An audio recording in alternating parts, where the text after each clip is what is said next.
Assalamualaikum warahmatullahi wabarakatuh. Waalaikumsalam warahmatullahi wabarakatuh. Perkenalkan, saya Fakih Saya juga, saya Warismi. akan berusaha menjelaskan tentang activity diagram dan sequence diagram berikut dengan studi kasus, solusi, dan penjelasan dari solusinya. Untuk yang pertama akan dijelaskan oleh saudara saya Warismi. Oke teman-teman, sekarang saya akan menjelaskan tentang activity diagram. Nah, jadi activity diagram adalah diagram yang menunjukkan alur aktivitas dalam satu sistem. Dan alur aktivitasnya ini juga harus digambarkan secara berurutan sehingga membentuk namanya proses. Lalu activity diagram juga digunakan untuk menjelaskan proses bisnis. Jadi ini kegunaannya dari setiap use case pada use case diagram. Jadi ini nantinya akan berkaitan dengan use case diagram yang telah kita buat pada video sebelumnya. Akan tetapi jika terdapat dua use case atau lebih yang merupakan satu kesatuan rangkaian proses, maka dapat dibuat menjadi satu diagram activity. Nah, nanti kita akan masuk ke studi case-nya. Jadi studi case itu kita ditentukan atau kita telah menetapkan satu kesatuan rangkaian proses yang akan kita buat pada activity diagram nanti. Jadi yang ada jadi aktivitas-aktivitas ini sebenarnya semuanya berkaitan dengan proses, dengan satu kesatuan proses yang nantinya akan saya jelaskan di studi kasus ya. Nah, selanjutnya untuk lambang-lambangnya sendiri yang kayak gini ini namanya start, yang ini namanya untuk menandakan proses berakhir. Lalu activity menunjukkan aktivitas yang dilakukan dalam sebuah proses, jadi harus menggunakan kata kerja. Lalu flow menunjukkan kegiatan berikutnya setelah kegiatan sebelumnya. Lalu decision kalau ada keputusan atau pengkondisian atau situasi yang menyebabkan satu aktivitas untuk memilih, maka kita harus masukkan decision di activity diagram. Lalu selanjutnya ada swimlane, itu kayak organizational unit, jadi untuk menggambarkan tempat kejadian proses itu atau aktivitas itu selama dijalankan. Dan sekarang selanjutnya untuk studi case-nya sendiri, kalian bisa pause di sini. Dan terdapat perbedaan pada studi case atau skenario untuk pembuatan activity diagram. Kalau kemarin kita jadi ada perbedaan dan persamaan. Kalau persamaannya itu adalah sama-sama menjelaskan tentang proses registrasi mata kuliah oleh serangka mahasiswa dari awal sampai akhir. Perbedaannya di sini adalah pembuatan use case diagram kemarin atau di video kemarin itu kita berfokus pada sistem portal atau skopnya itu cuma pada sistem portal yang bernama Iglesias.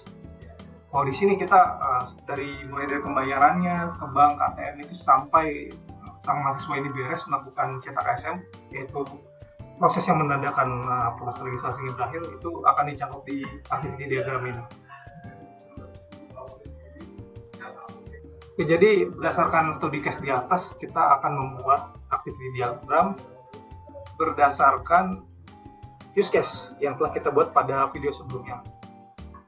Jadi yang ini ya, kemarin kalian nonton, kalian bisa atau kalian download, kalian bisa lihat lagi. Nah di sini udah kita kategori ini, karena kita akan membuat activity diagram berfokus pada proses registrasi mata kuliah. Jadi proses registrasi mata kuliah kan kalau di activity di use case diagram itu ada banyak kan. Aktivitas yang dilakukan ada isi survei, ada input matkul, ada meminta ACC, ada melihat status ACC, dan ada juga dilakukan oleh dosen. Nah kalau di sini kita cuma menggambarkan proses registrasi mata kuliahnya itu lebih secara general atau dari prosesnya aja, bukan pada subproses atau aktivitas-aktivitas pada setiap use case. Jadi berdasarkan definisi tadi untuk proses bisnis. Jadi activity diagram ini digunakan untuk menjelaskan proses bisnis. Kita bisa milih, kita bisa ngejelasin setiap use case yang ada di sini, atau kita akan menggabungkan atau menjelaskan secara keseluruhan use case ini yang saling berkaitan satu sama lain. Nah, jadi di sini ada aktivitas-aktivitas berdasarkan use case kita kemarin, ada isi survei, input matkul, minta ACC, dan melihat status ini. Masuknya ke subproses. Jadi kalau kita mau bikin activity diagram tentang masing-masing subproses ini kita juga bisa. Cuman pada kali ini kita hanya membuat activity diagram tentang secara keseluruhan proses registrasi mata kuliah. Nah ini, jadi kalau kemarin kita activity diagram use case-nya ini tentang atau berskop pada website portal Iglesias, sekarang ada tambahan nih, karena untuk menyelesaikan proses registrasi mahasiswa ini, mahasiswa juga awal-awal harus membayar dulu ke kampus melalui ATM atau bank. Nah, jadi ini subprosesnya kita nggak akan jelasin di sini. Pada use case diagram, kita akan buat use case diagram masing-masing proses ini, aktivitas ini. Kita akan buat semua ini menjadi satu kesatuan proses registrasi mata kuliah. Oke, jadi untuk activity diagram yang kita buat ini, jadi sebelumnya kita udah tahu ya apa itu definisi dari activity diagram, simbol-simbol pada activity diagram, sini hubungan antara activity diagram dengan use case diagram yang kita buat pada video sebelumnya. Lalu menentukan constraint, kita juga menentukan scope atau constraint bahwa proses di sini itu yang kita gambarkan pada activity diagram ini adalah proses secara keseluruhan yang dilakukan oleh mahasiswa dalam proses registrasi mata kuliah. Jadi pertama yang dilakukan itu membayar BPP. Jadi perbedaannya kalau di use case kemarin kita bikin nggak ada membayar ya, kalau di activity ini ada. Jadi di studi case-nya itu nanti kalau kalian berbaca itu ada pembayaran BPP sebelum mahasiswa itu mengakses website Igrasias untuk melakukan aktivitas registrasi selanjutnya, yaitu isi survei. Setelah isi survei, mahasiswa bisa menginputkan mata kuliah. Lalu setelah menginputkan mata kuliah, mahasiswa bisa merequest ACC mata kuliah kepada dosen wali. Lalu sang dosen wali melihat rencana studi mahasiswa yang merequest ACC, apakah mata kuliah tersebut di ACC atau enggak, apakah melanggar aturan atau sesuai ketentuan atau enggak. Kalau enggak, akan di-reset oleh sang dosen wali, jadi kembali ke penginputan mata kuliah. Kalau iya, maka mahasiswa dapat melanjutkan proses ke cetak KSM. Setelah cetak KSM, mahasiswa bisa menyelesaikan proses registrasi. Di sini kita tambah constraint, karena pada studi case itu jika mahasiswa telat membayar atau menyelesaikan proses registrasi ini, telah mencetak KSM, maka mahasiswa tersebut harus membayar denda, jumlah denda terlebih dahulu baru bisa menyelesaikan proses registrasi. Kalau enggak ya beres. Ya oke, ada tambahan nih satu lagi. Jadi untuk proses registrasi matkul yang di sini yang ada di kita buat di diagram activity diagram ini, sebenarnya kita asumsikan bahwa proses registrasi matkul ini adalah untuk mahasiswa yang menjalankan kuliahnya selama 4 tahun pertama. Jadi kalau bisa udah overextend, udah lebih dari 4 tahun, sebenarnya proses atau SOP-nya tuh nggak seperti ini prosedurnya. Berbeda dengan yang ini. Oke, itu aja. Oke, tadi sebelumnya teman saya Eris sudah menjelaskan mengenai activity diagram, membahas studi kasus, dan mensolusikannya dalam berbagai layer. Kemudian di sini saya akan mulai melanjutkan apa yang sudah dimulai, yaitu saya akan membahas tentang sequence diagram. Sebelum masuk ke dalam studi kasus dan sebelum mensolusikan studi kasus tersebut, saya di sini ingin membahas apa itu sequence diagram sehingga kita sampai pada sebuah kesepakatan. Oke ya. Nah, dari modul yang sudah kita gunakan bersama, sequence diagram ini berarti dia adalah sebuah diagram yang menunjukkan atau mengilustrasikan bagaimana sebuah objek berinteraksi dengan objek-objek yang lain dalam suatu skenario. Oke. Nah, di dalam sequence diagram ini, sebelum saya lanjutkan, saya akan membahas sequence diagram berdasarkan terminologi dulu. Di sini sequence diagram, jika diartikan dalam bahasa Indonesia, sequence adalah urutan, di mana diagram ini, ilustrasi diagram ini harus dilakukan secara berurutan dan prosedural. Tidak bisa lompat-lompat, karena nanti dia tidak akan menjadi sequence, dia akan menjadi berurutan. Semisal ada prosedur 1, prosedur 2. Ketika prosedur 1 harus setelah dilakukan, maka dia baru bisa bisa melakukan prosedur yang selanjutnya. 2 selesai, kemudian bisa mengerjakan 3, dan begitu seterusnya. Itu adalah sequence. Nah, dikorelasikan dengan sequence diagram dari pemahaman sequence tadi, kemudian diagram ini adalah ilustrasi. Dia mengilustrasikan urutan-urutan dari proses-proses tersebut. Nah, dalam proses ini ada beberapa notasi penting. Yang pertama, bisa dilihat di sini, yang pertama ada aktor. Aktor yaitu merupakan pengguna yang mulai jalur peristiwa awal kejadian, kemudian ada objek yang merupakan komponen yang sudah digunakan sebagai objek-objek dalam pembuatan sequence diagram, kemudian ada procedural call message, dia menggambarkan pemanggilan metode, kemudian ada self call message yang dia menggambarkan pengambilan pemanggilan method pada objek diri sendiri. Kemudian yang terakhir ada return message yang menunjukkan kembalian pada suatu method. Mungkin dari sini masih agak kurang jelas bagaimana memposisikan sequence diagram, notasi-notasi sequence diagram pada sequence diagram itu sendiri. Oke. Daripada berlama-lama, kita langsung masuk ke studi kasus. Oke. Berdasarkan skenario, ya, di sini ada skenario. Berdasarkan use case diagram dengan class diagramnya, kita diinstruksikan untuk membuat sequence diagram tentang input keluhan. Ini bukan input keluhan, mohon maaf, kemudian ada kesalahan. Menurut kami adalah ini input mata kuliah, kemudian preview jadwal dan ACC request dari proses registrasi mata kuliah pada web Egasias. Oke, langsung ke sequence diagram. Nah, bisa dilihat di sini sequence diagramnya adalah input matkul dan preview matkul. Padahal yang diminta sebenarnya hanya input mata kuliah, tapi kami putuskan untuk mengikut sertakan preview mata kuliah karena beberapa pertimbangan, yaitu yang pertama, menurut kami di sini mahasiswa juga bisa melihat mata kuliah yang sudah dia pilih, yang pertama. Terus kemudian kedua, karena pada kelas diagram ini ya, kita lihat karena pada kelas diagram di sini ada aktivitas preview mata kuliah pilihan. Oke, jadi kita jadikan satu di sini. Nah, kemudian di sequence diagram ini ada satu aktor, sebuah atau seorang aktor, yaitu mahasiswa. Ada dua objek, yaitu registrasi dan DB handler, ya kan? Kemudian mahasiswa yang sebagai aktor ini mengirimkan aktivitas registrasi, kemudian objek registrasi merespon. Nah, sebelum dilanjutkan, saya ingin memberikan sebuah penjelasan sehingga nanti kita sampai pada sebuah kesepakatan bahwa aktivitas registrasi ini sudah mencakup semua atau beberapa aksi dan reaksi yang terjadi antara dua objek yang ditandai dengan dengan panjangnya kotak aktivasi ini, ya kan? Kita bisa lihat kotak aktivasi ini. Di sini aksi dan reaksi yang terjadi adalah get list matkul, input matkul, get matkul, simpan mata kuliah pilihan dan status.